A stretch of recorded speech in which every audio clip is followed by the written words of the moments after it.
गीत, एक ऐसा गाना जिसकी हर लाइन में देश की वंदना हो, भारत भूमि को देवी के तौर पर बताया जाए। क्या ऐसे गीत से किसी को आपत्ति, दिक्कत, परेशानी हो सकती है? हम सबका जवाब यही होगा, नहीं, बिल्कुल नहीं। ऐसे गीत पर आपत्ति नहीं हो सकती। लेकिन हमारा एक मुल्क ऐसा है, हमारा एक देश ऐसा है कि एक सियासी सोच ऐसी भी रही है जिसने हमारे राष्ट्र गीत यानी वंदे मातरम के टुकड़े कर दिए, और इसके बाद 6 छंदों वाला गीत मात्र जो 2 छंद वाला गीत रह गया। लेकिन आज वंदे मातरम के 150 साल पूरे होने पर मोदी सरकार संसद में इस पर महाबहस करवा रही है, जिसकी शुरुआत खुद प्रधानमंत्री नरेंद्र मोदी ने करी और कहा कि जिन्ना और मुस्लिम लीग के दबाव में झुककर तब की कांग्रेस ने वंदे मातरम के साथ विश्वासघात किया, और फिर देश के बंटवारे पर भी पंडित नेहरू और कांग्रेस को झुकना पड़ा। यानी ये वंदे मातरम के टुकड़े नहीं हुए थे, ये देश के टुकड़े हुए थे। ये सब सिर्फ और सिर्फ कांग्रेस की तुष्टीकरण वाली पॉलिटिक्स के चलते हुआ। तो दूसरी तरफ प्रियंका वाड्रा जवाब देने आई और कहा यह सरकार इतिहास में ही उलझा के रखना चाहती है।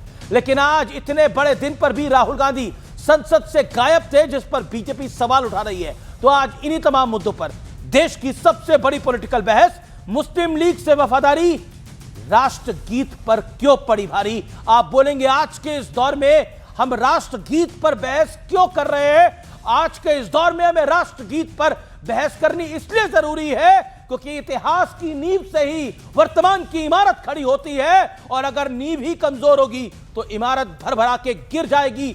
आज का यह कार्यक्रम ऐतिहासिक है, इसे ज्यादा से ज्यादा लोगों के साथ शेयर करें।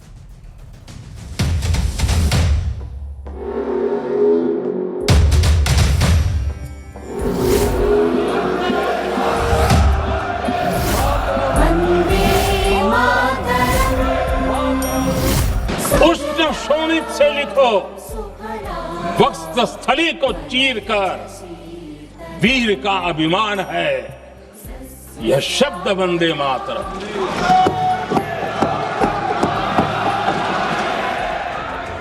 राष्ट्रगीत वंदे मातरम के 150 साल पूरे होने पर संसद में जब इस पर महाबहस का मौका आया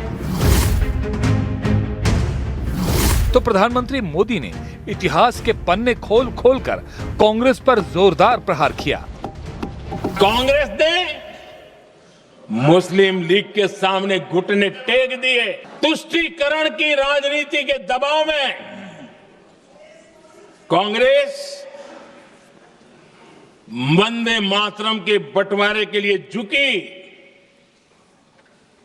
इसलिए कांग्रेस को एक दिन भारत के बंटवारे के लिए झुकना पड़ा। कांग्रेस वर्किंग कमेटी में के सेशन में यह निर्णय लिया गया कि जहां पर भी नेशनल गैदरिंग होगी वहां पर हम शुरुआत में वंदे मातरम के पहले 2 पंक्तियों को हम गाएंगे। इस सिद्धांत को मुस्लिम लीग ने बहुत बड़ी इसकी आलोचना की, और आलोचना हिंदू महासभा ने भी की। ये कभी कभी हिंदू महासभा और मुस्लिम लीग के जो राजनीतिक उद्देश्य है वो एक हो जाते हैं। हम ये बहस यहाँ आज 2 वजहों से कर रहे हैं। पहला कि बंगाल का चुनाव आ रहा है, हमारे प्रधानमंत्री अपनी भूमिका निभाना चाहते हैं उसमें। कांग्रेस के हर एक अधिवेशन में 1905 से लेकर आज तक सामूहिक तौर पर वंदे मातरम गाया जाता है। आपके अधिवेशनों में गाया जाता है कि नहीं, ये बताइए। जिन्ना को वंदे मातरम से दिक्कत थी, अंग्रेजों को वंदे मातरम से दिक्कत थी, और जिन्ना के मुन्ना को भी वंदे मातरम से दिक्कत है। कभी अंग्रेज विवाद कर करके, डिवाइड कर करके राज किया करते थे। आज भी वही रास्ता कुछ लोग अपना रहे हैं।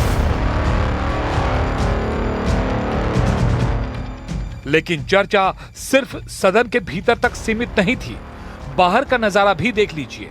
वंदे मातरम को बिल्कुल गाने की जरूरत नहीं। और नेहरू जी ना होते ना तो यहाँ ना होते, सोमालिया जैसा देश होता। गीत किसका, प्रधानमंत्री जी का है क्या वो? पंडित जवाहरलाल नेहरू के कहने पर वंदे मातरम के सीने पर छुरा भोंका गया, वंदे मातरम का विभाजन हुआ, वंदे मातरम के साथ विश्वासघात हुआ और वंदे मातरम की कई पैराग्राफ्स काट दिया गया। 150 साल पुराने एक गीत जिसको वंदे मातरम के नाम से जाना जाता है, कुछ लोग वंदे मातरम को थोपने पर लगे हुए हैं। आप राष्ट्रगीत के लिए मुसलमानों को देशद्रोही साबित करना चाहते हो। तो आज इसी मुद्दे पर होगी देश की सबसे बड़ी बहस। मुस्लिम लीग से वफादारी, राष्ट्रगीत पर भारी। आखिर वो कौन सी सियासत की कठिनाई थी कि मुस्लिम लीग की बात के आगे झुकना पड़ गया? लेकिन वंदे मातरम पर सियासी भ्रम तोड़ने वाला विश्लेषण। 1906 से 1911 कांग्रेस के कार्यक्रमों में पूरा गीत गाया जाता था, लेकिन मुस्लिम लीग ने इसकी भाषा को धार्मिक करार दिया और इस पर आपत्ति जताई। लेकिन मुस्लिम लीग ने जब आपत्ति जताई तो फिर इसे हटाया गया। 1937 में मुस्लिम लीग ने वंदे मातरम के खिलाफ प्रस्ताव पारित किया।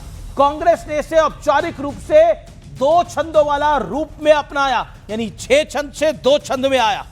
15 अगस्त 1947 की मैं बात करता हूं। आजादी के बाद ऑल इंडिया रेडियो पर जो पहला गीत बजा था वो वंदे मातरम था। 24 अगस्त 1947 में संविधान सभा में पंडित नेहरू ने कहा, हमें ऐसा राष्ट्रगान का चुनाव करना चाहिए जो भारत में के सभी समुदायों को मान्य होगा। जबकि हमने देखा विभाजन धर्म के आधार पर लिया पंडित नेहरू ने। आइए मैं बढ़ता हूं आगे। अब क्या होता है आगे? पंडित नेहरू ने की बीसी रॉय को छुट्टी 1948 में। विदेशियों की नजर में वंदे मातरम पूरी तरह से फ्लॉप है, यह कहा गया। अब बड़ा सवाल क्या है? बड़ा सवाल आज के लिए यही है, क्या तुष्टीकरण वाली सोच के चलते देश का बंटवारा हो गया और